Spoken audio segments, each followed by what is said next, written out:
School. Can I give this to you, Homer? Thank you. I want to welcome everybody to Sabbath School this week. It is cold outside. And it looks like we're a few in number this morning, but that's okay. God is still here with us. I want to welcome not only you, but those of you who might be online at home. We're glad that you're joining us too. Let's bow our heads for prayer. Father in heaven, thank you so much that you love us with your whole heart.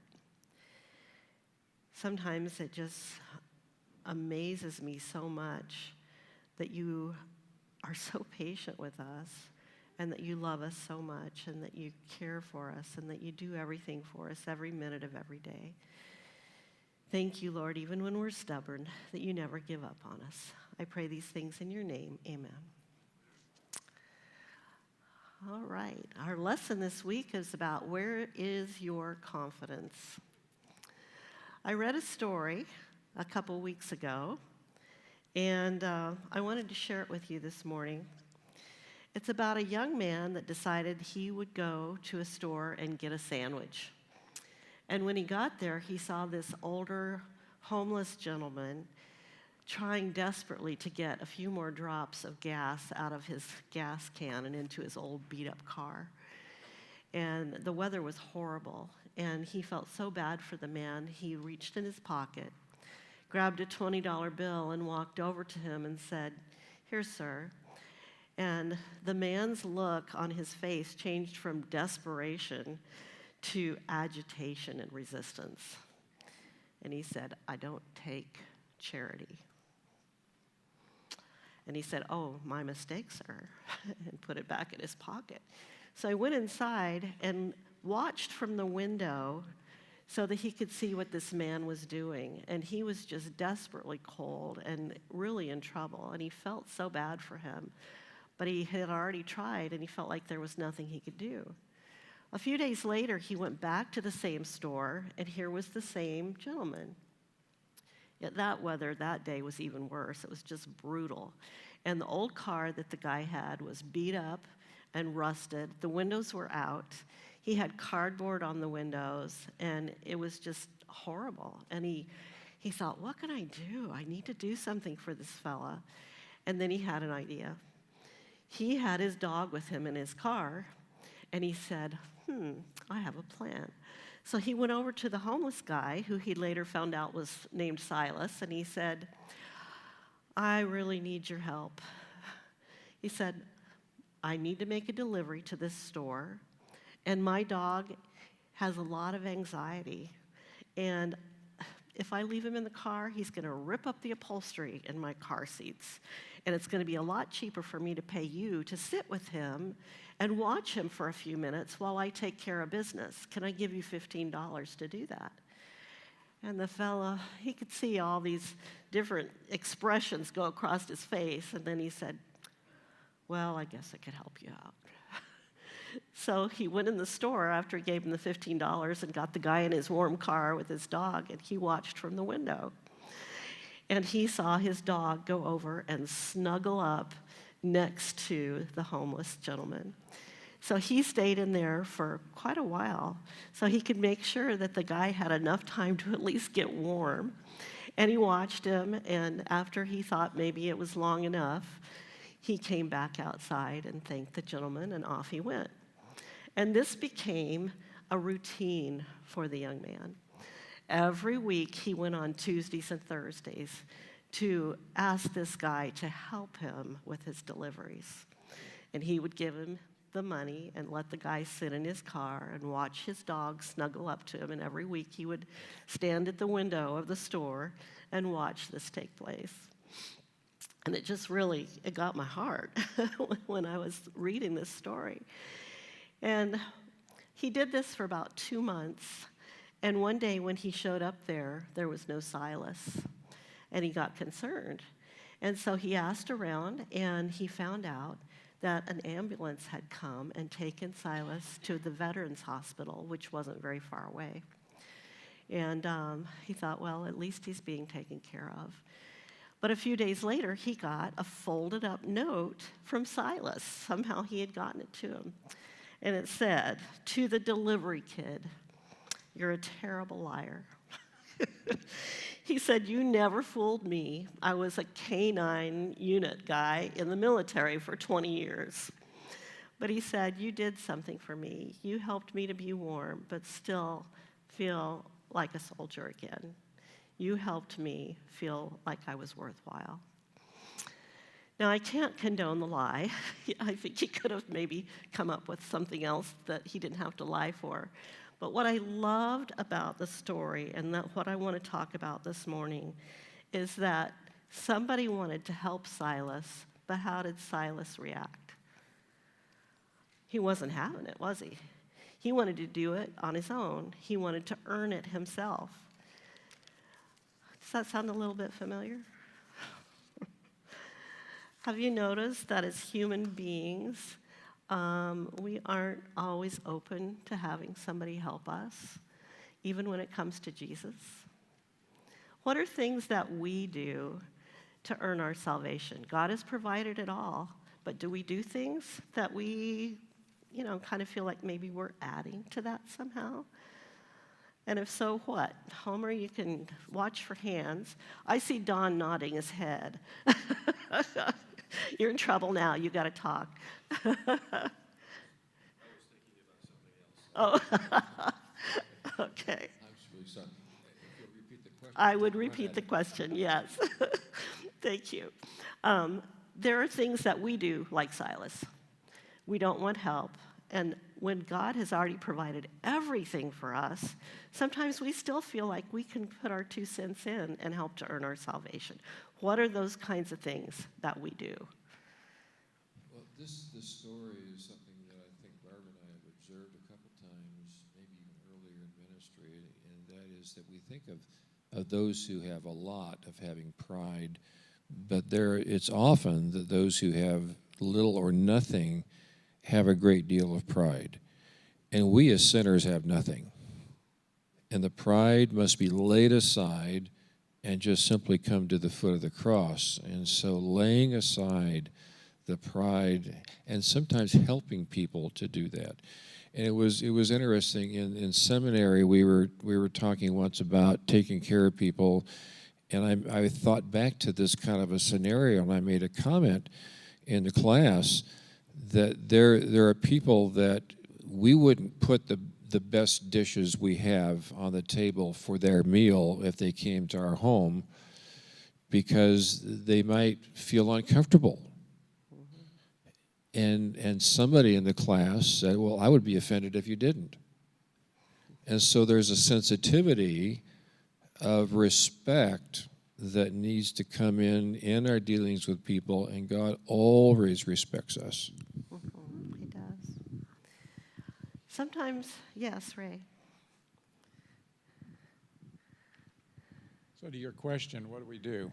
I pay my tithes instead of I return God's tithe. Okay. That can be, depending on our attitude, that can be kind of earning our salvation. I pay my tithes, so I'm a good person, and what else? What other kinds of things do we do like that? Going to make you think this morning. Barbara. Well, I think you, to me, nailed it.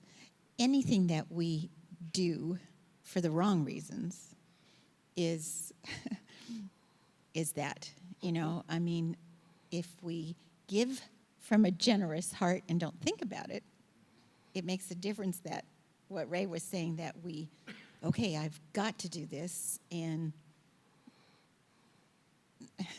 maybe not earn anything, but be checking off a little checklist that we might need to do every morning for God to see what we're doing for Him.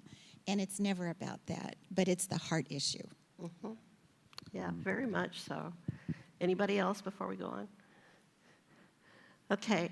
I got to thinking about this week, and I started thinking about what people have done over the history, over history's time to earn God's favor or to make an atonement for their sins when God's already done it. But human beings feel like, I don't know, it's just something intrinsic in us that we feel like we have to somehow be a part of it. And so I looked up a bunch of things that people do. And the first ones we're going to talk about are physical efforts that people have done to earn favor with God. In history, and some of these things that we're going to talk about are still happening today. People whip themselves with a belt or a chain until they actually bleed. Something else that they do,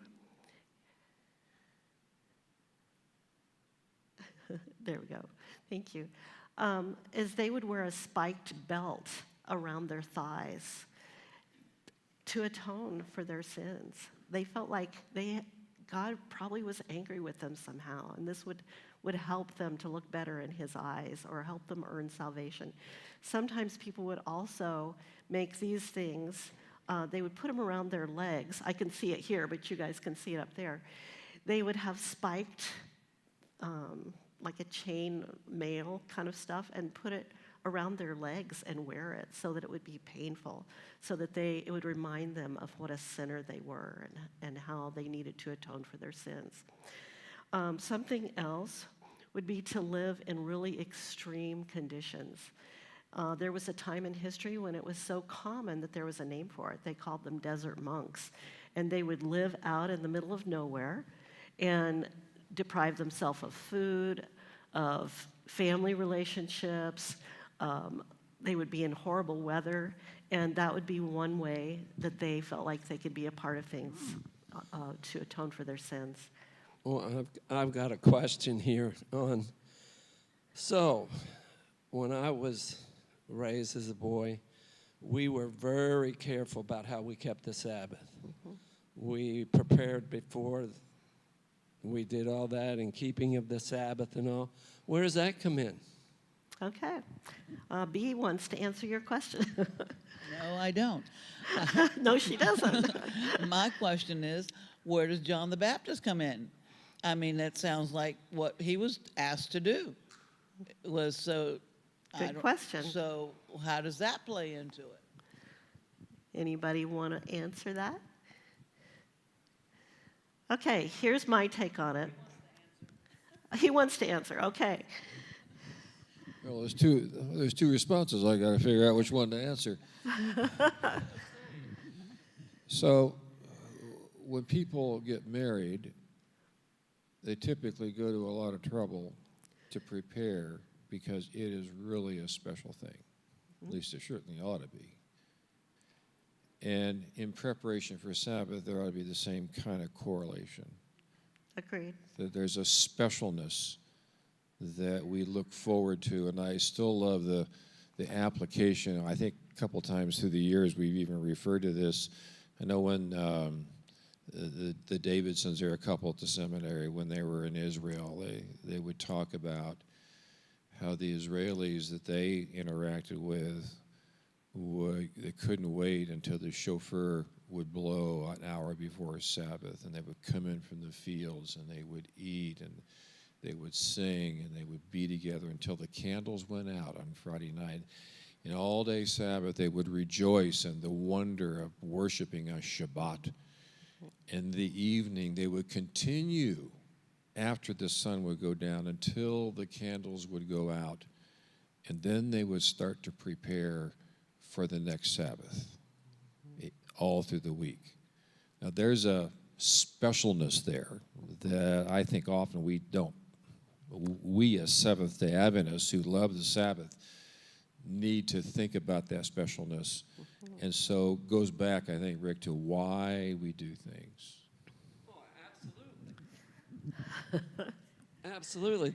The point is, though, we get no salvation credit for doing those things. That's right. It's because we love Jesus and we act in a certain way out of love, not because we have to do it. But we do have a lot of things that, like my wife said, John the Baptist, what was his? Repent. Change your life. What we do our attitude is what it's all about.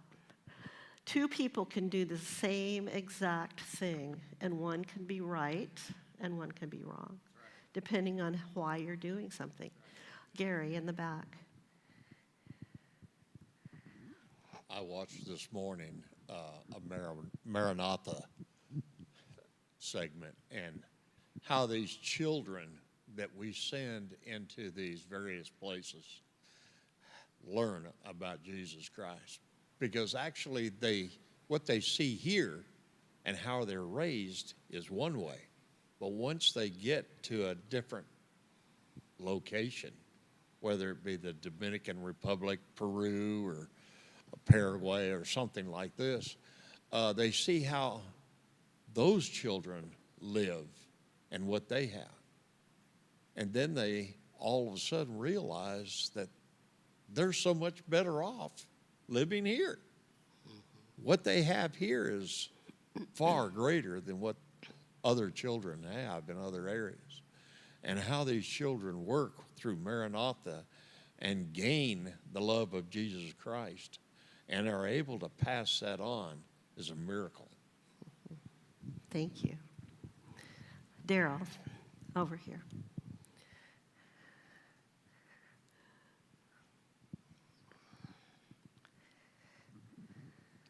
Somewhat to Rick's question, there are things that we're asked to do as children that we don't understand the reason why. But as we mature, those things that we had to do or were required to do become things that we love to do. And I think that's the Christian experience as well. Martin Luther was long into adulthood before he realized, these are not things I have to do. These are things I would love to do for my Savior. Mm-hmm. Thank you. Good point. Did I see another hand over here? No? Okay. All right, let's continue with some of the things that people have done to earn God's favor. Have you heard of stylitism? There's a guy named Simeon Stylite, and he lived on top of a 40-foot tower for almost 40 years because he wanted to be away from any worldly influence. And he felt like that was a way to earn favor with God.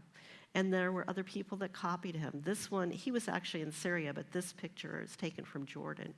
So people would build these places, and they would be out in horrible weather. They wouldn't eat except for what people brought up on a basket or something. So there's that. Something else that people do is body piercings and suspension from those body piercings. Ray's having trouble getting it to go. Thank you, Ray. People would actually put hooks in their skin and hang by them to earn God's favor. That's what they felt anyway. Another thing that people would do is to build small huts, so small that they couldn't stand up, and they had to be in a bent position in there because they felt like that somehow would earn them favor with God. Another thing that people have done and are still doing is sleeping in a coffin. Some people feel like that is their way of dying to self daily, and then they wake up a new person the next morning. I mean, Satan works so hard to distort the beautiful things that God has given to us, and they end up with things like this.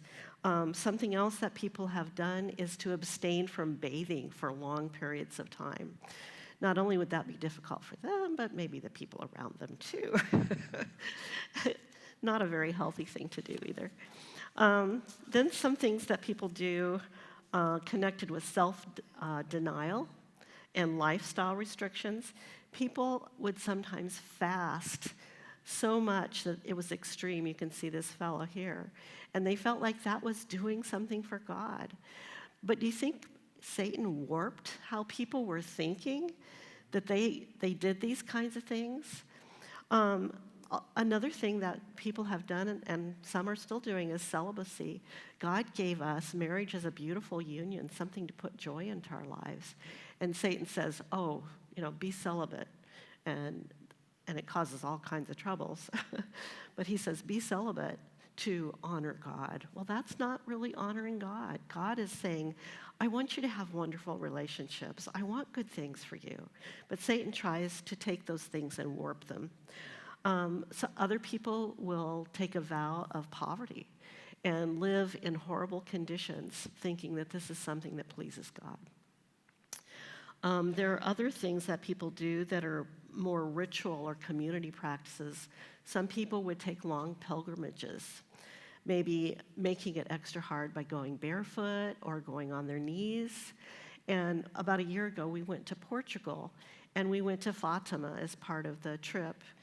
You've probably heard of that. It's where supposedly Mary appeared to 3 small children, and so people feel like it's a holy site. And they have a church there that will seat 8,000 people. And it was interesting because as we watched, we saw someone coming on their knees to the church there as penance for what they had done, or what they felt they had done, or to earn favor with God. And I was looking up information about this as I was studying. And if you are too sick or too busy or too lazy to go on this trip on your own, you can rent a pilgrim. You pay 2,500 euros to somebody to go and do this pilgrimage for you. Has Satan warped our thinking or what? You know, so many times, even when we are having good intentions, Satan gets a hold of our brain and says, but you could add a little bit to this. You know, God wants this, or you'll please him more if you do that. Yes, Rick. You were talking about poverty. It was interesting. When I was at Andrews, I had a student that his father was a physician, and he specifically bought a house in Benton Harbor when it was not, and he built this big house, and they lived there, and his boy played with the kids in the area as a witness. So sometimes when you do these things, if you do it for a purpose to serve God, I really respected that, what they did there, just as so that they, and people, he served the community by living in poverty. It's all about attitude, where you're coming from. But the point I'm making this week, it's all about where your confidence is. Is our confidence in ourselves and what we can do to add or atone for things, or is our confidence in God? Each one of these things that you have mentioned seems to me like there is a example of those in the Bible of someone that has done those things as a positive example. So it can, like you say, it can go either way. Mm-hmm. It can be a positive or a negative. You can go either way on it. Some of them, yes, not all of them. No, yeah, not all, but it seems like, I mean, yeah, piercing, maybe not, you know, but some of the things you can go either way on it. Mm-hmm. I see a hand over here. This is good. We're raising discussion. I was thinking about in the Bible that says, you know, when Jesus said to his disciples, take up your cross and follow me. Mm-hmm. People think that it's literal. No, you have to take up your own cross and follow, like what Jesus did on Calvary. You know, walk and be beaten until you die. And that's how you will be saved. I think that way. And I also remember Martin Luther on his way about praying, and every day is doing his sacrifice on that, you know, stairs. And then he realized he didn't need to. Yeah, and then he realized one day while he was reading the Bible that you are being saved by grace through faith and not by works. Right, absolutely. Okay, this is raising some good discussion and getting people to think a little bit about this. We have prayer and fasting. Mm-hmm. But Satan likes us to take things to extreme and to do it for the wrong reasons. That's where the difference, I believe, comes in. Let's look at Paul for a minute. Paul is a prime example of somebody who did all kinds of things to be a good, God-fearing person. Let's look up Philippians 3, 4 through 6. And if I could get someone to read that for us. Philippians 3, 4 through 6. Do I see a hand anywhere that would be willing to read? Over here. Thank you. Appreciate that. And if someone else could be looking up 2 Corinthians 11, 18, and 22 through 28. We'll read that one next. Okay. Philippians 3, 4 to 6. Yes. Though I also might have confidence in the flesh, if anyone else thinks he may have confidence in the flesh, I more so, circumcised the 8th day, of the stock of Israel, of the tribe of Benjamin, a Hebrew of the Hebrews, concerning the law, a Pharisee, concerning zeal, persecuting the church, concerning the righteousness which is in the law, blameless. Thank you. Okay, before we talk about that, let's read 2 Corinthians 11, verse 18, and then 22 through 28. Who has that? Okay, Nicole has it up here at the front. 2 Corinthians 11, 18, and then 22 through 28.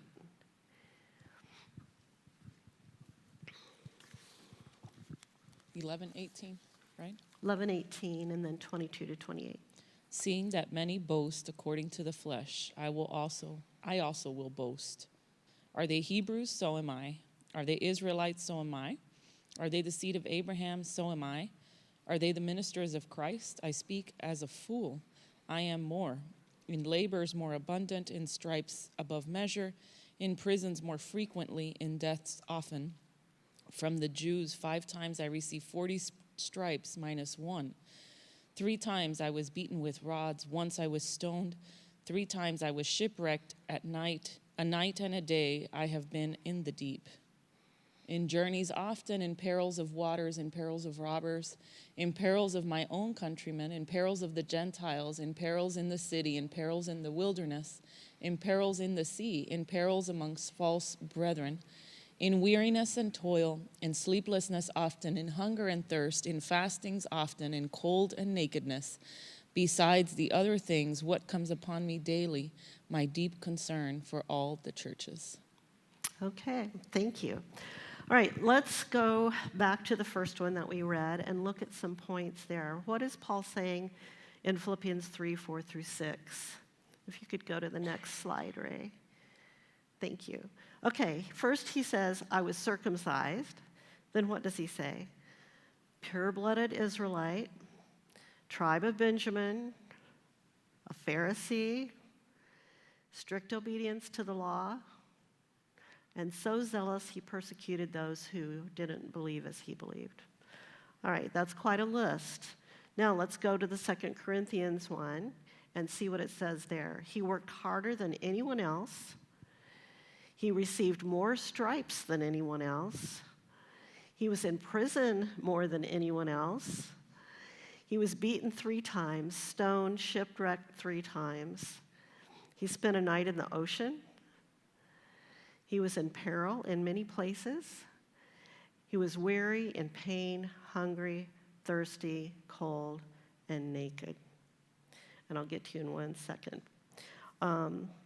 Ray and I had a good discussion about this week. And Ray said he was saying that so that people could see that what he was telling them was important and he was willing to die for it. Okay, that's good. However, Paul was also human.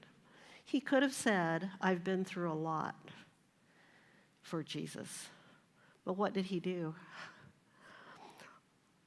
I'm this, and I did that, and this happened to me, and this, and this, and this. Do you think there's still a little bit of humanness in Paul? Okay, yes, Don. So both passages seem to have a little of the credential element to it.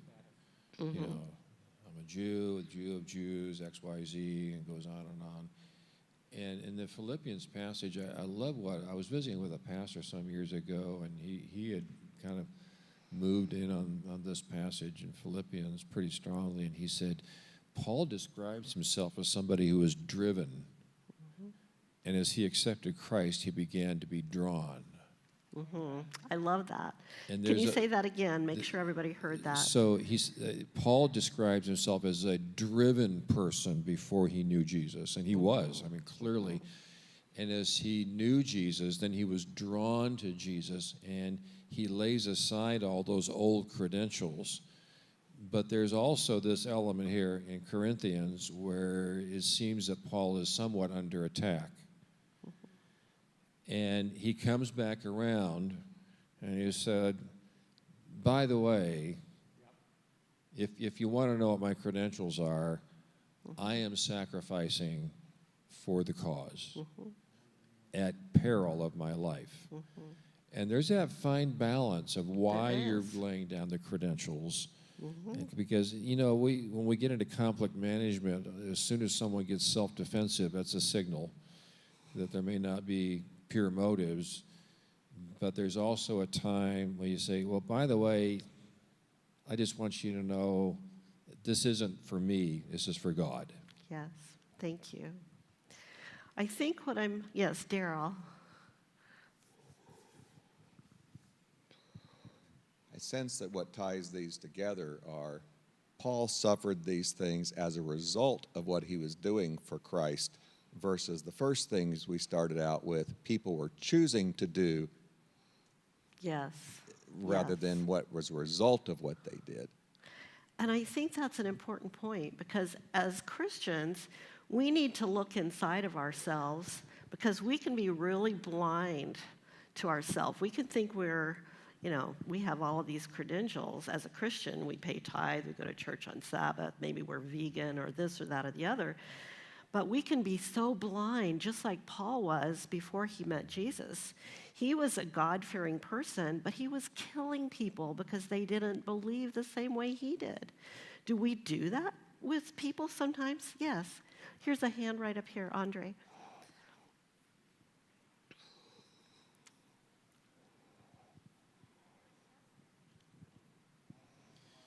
I was going to say, one thing Paul reminds me a lot of is, especially in this day and age, because we have a lot of people all across the country who are religious, and they think that being a Christian is going to church on Sabbath, turning in tithes. But really, that's maybe 10 to 15% of it. When you call yourself a Christian, really what you're doing is you're saying, I act this way behind closed doors when nobody's watching, because I know that God's watching. And I think that's Paul's one of the best examples of this, because you see that transformation when he began, realizing the more that he got into it, that there's deeper meaning behind it than, simply showing up. So, yeah. Thank you. I appreciate that very much. I guess what I'm trying to get us to do this morning is to think about where our confidence really is. Jesus needed to make Paul blind so he could see. And sometimes we need the same thing. We don't talk about it a lot, but there's a part of all of us that thinks we're okay, But there's nothing good about us except through Jesus. And Paul, when he became a Christian, he didn't become a perfect person overnight. In Romans 7:15, because of time we won't read it, but basically he's saying, I do the things that I don't want to do. And so even after he met Jesus, he wasn't perfect, and we're not going to be either.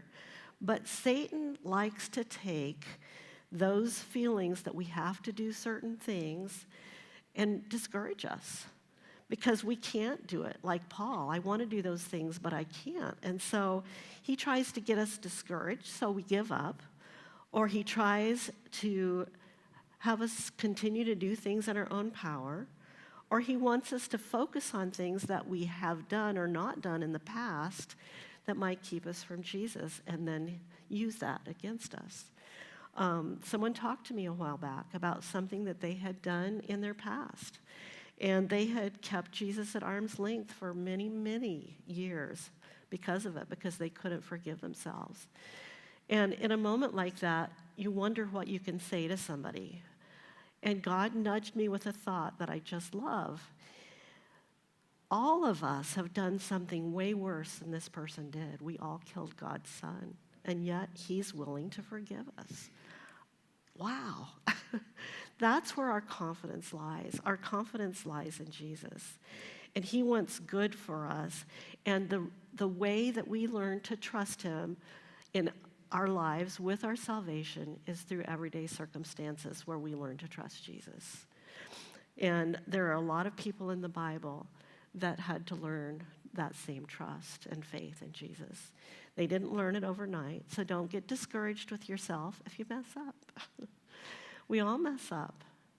And yet Jesus is willing to meet us where we are, take us back, and provide everything that we need.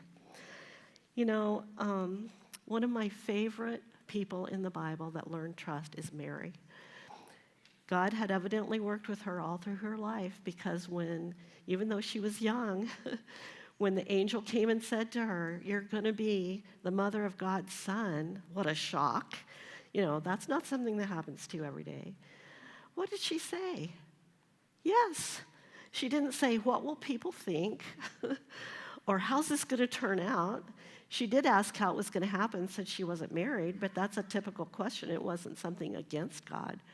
She just said yes.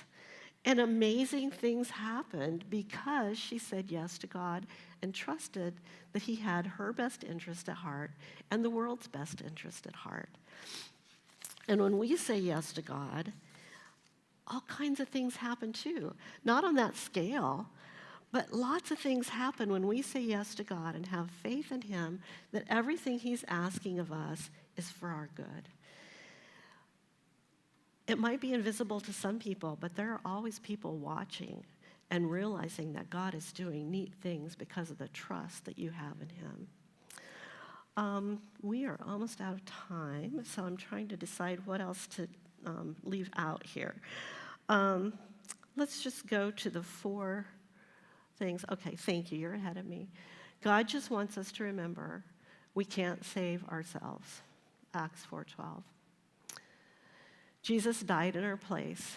We don't have to do it for ourselves, and he did it because he loves us. John 3:16. He forgives us when we mess up. We don't have to do things to atone. We just let him know with a sincere heart that we're sorry, and we love him, and we want to put joy in his heart by obeying the things he's asked for our good. And then the last one, he has a beautiful future in heaven planned for us, where we'll be with him forever and always. I want to share a little story at the end. Some of you might be familiar with something called Lifeway Woman. It's a magazine. And I'll read it. I'll let you tell this in her own words. There's a woman she's the editor of this magazine, and she felt like God could do big things, but they were for other people, not for her. You ever feel like that? It's easy to do. But she said, as some friends and I were driving to a birthday celebration lunch, a lady pulled out in front of us. As airbags deployed, my car stopped between a fire hydrant, a tree, and an electric pole. The fact that we could all walk away was a miracle in itself. In shock and with lots of bruising, I went on to the emergency room to be checked out as a precaution. They were looking for internal bleeding, fractures, or anything unusual. The scans picked up everything. They discovered I had a kidney stone and something else. After tests and biopsies for several weeks, I was diagnosed with cancer. They said it was against the chest wall and would likely have never been discovered with a mammogram. A totaled car, scans, and a miracle. It was cancer, but the fact that it was discovered under such odd circumstances due to a car wreck is miraculous.